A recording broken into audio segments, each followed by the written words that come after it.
Asalari suti haqida gapirib bermoqchiman sizlarga. Assalomu alaykum hurmatli kuzatuvchilar.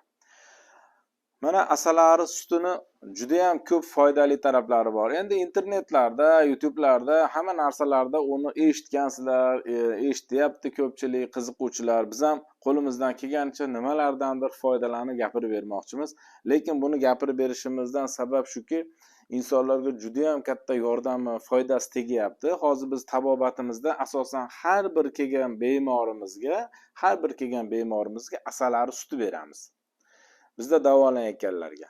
Bu mana marazinida turadi, mana xolodilnikda marazinnisida turadigan narsa bo'ladi. Hozir endi biz reklama uchun bu yerga oldik.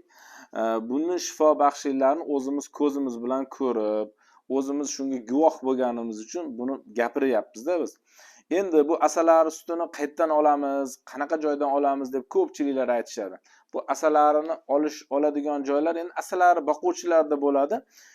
Endi asalari boquvchilar ham buni qanaqa qilib olish jarayonlarini yaxshi bilib olmaydi. Buni qanaqa qilib olish kerak? Buning uchun bir mutaxassis tabib bilan maslahatlashgan holda olinadigan bo'lsa, buni biz o'zimizni asalari sut oladigan klientimizga borib biz o'rgatganmiz. Asalari sutini manaqa kitob qilib o'rgatganmiz. Mana qilib olib bersang, sen bilan ishlaymiz degan. Shu tushuntirib o'zimiz o'rgatganligimiz uchun buni biz aytganda qilib olib beradi, ishonchli bo'ladi, haqiqiy. Shunda buni masalan quyosh nuriga tushish kerak emas, buni o'zini hajmlari o'zgarib qoladi, foydali taraflari kesilib qoladi. Bu qorong'i joyda turish kerak imkon qadar, xolodilnikda, marazinnisida turish kerak. Buni olgan paytda endi buni qanaqa qilib ichish kerak, iste'mol qilish kerakliklarini keyin sekin tushuntirib beramiz. Endi buni foydali taraflari, bu juda ham vitaminlarga boy. Bu tabiiy antibiotik bu. Buni mo'jizalarini juda ham ko'p biz guvohi bo'lganmiz deyapman. Shuning uchun gapiryapmiz-da, bu aminokislotalarga boy, oqsillarga boy narsa bu. Buni asab tizim kasalliklarida juda ham ko'p odamlar foydalanyapti. Vitamin modda almashuvlarini yaxshilaydi. Yosh bolalardagi ham immun tizimini tiklaydi. Kattalarda ham kasalliklarga odam uchravergandan keyin immuniteti tushib ketgandan keyin buni iste'mol qiladigan bo'lsa, immunitetni ko'tarib beradi. Eng bebaho hamda samarali narsa asalari suti bo'ladi o'zi aslida.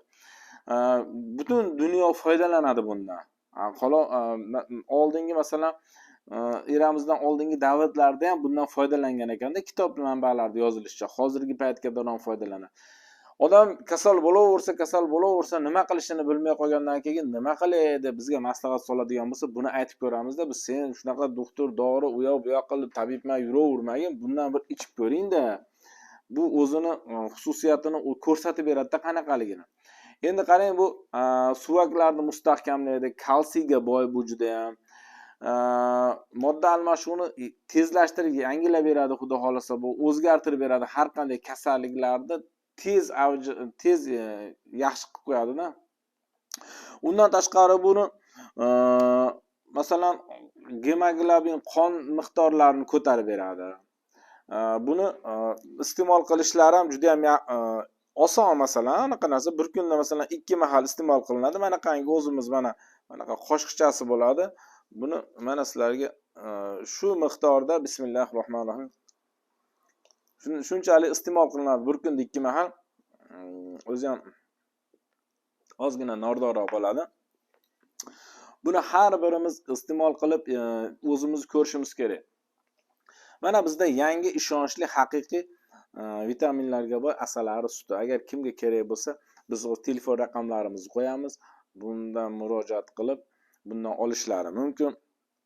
Masalan, CD tanazzul tizimlariga, erkaklik quvvat berishga, erkaklikni oshirishga yoki farzandsizlik odamlar hozir ko'payib ketdi. Farzandsizlarga, erkak ayollarga tavsiya qilamiz farzand ko'rishlariga. Bu shunaqangi bunda modda, vitamin, elementlar bor. Buni tezlashtirib beradi. Qanaqangi bir og'ir odamda kasalliklar bo'ladigan bo'lsa, ko'pchilik aytadi, oshqozonimni u yoqqa boryapman, bu yoqqa boryapman, hech tuzala olmayapman, oshqozon kasalligiga uchraganman. Mana iste'mol qilib ko'rsinlar bundan. Har qanday kasalliklar. Endi hozir men esimga kelganicha aytdim, qanaqangi kasalligingiz bo'lsa, bundan iste'mol qilib ko'ring-da. Buni olayotgan paytingizda qanaqa qilib iste'mol qilish kerak, necha oy iste'mol qilish kerak, bir kunda necha mahal hamma narsalarni hammasini tushuntirib beramiz. Hozir gapirsam gap cho'zilib ketadi. Agar qiziquvchilar bo'lsa, batafsil yana o'zimizga telefon qilsa ham chiroyli qilib tushuntirib beramiz. E'tiboringlar uchun rahmat.